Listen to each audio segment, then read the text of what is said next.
Ayan guys, bumili ako kanina ng kamuting ganito, kahoy. Kamuting kahoy, 60 pesos. Ayan, 2 kilo yan guys. Babalatan ko. Ilalaga ko yung iba. Yun lang guys. Ayan guys, dahil brown out, ayan madilim. Luluto natin tong kamuting kahoy ko. Nagbabalat ako. Ayan. May solar akong gamit. Ayan guys. Ang dilim, di pa bumabalik yung kuryente namin. Ayan guys, luto natin to. So ayan na guys, yung binalatan kong kamuting kahoy. Ayan. Nilalaga ko na siya guys. O, di ba? May solar ako kaya makapaglaga pa rin ako.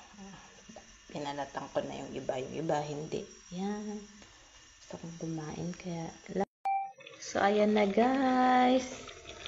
Yung niluluto kong kamuting kahoy. Ayan. Feel ko luto na. Uy, ang lambot na. Ganyan. Ayan na guys. Luto na yung aking kamuting kahoy. Tara, kumain tayo nito guys. Ang sarap. Madilim lang. Kain na tayo. Yummy.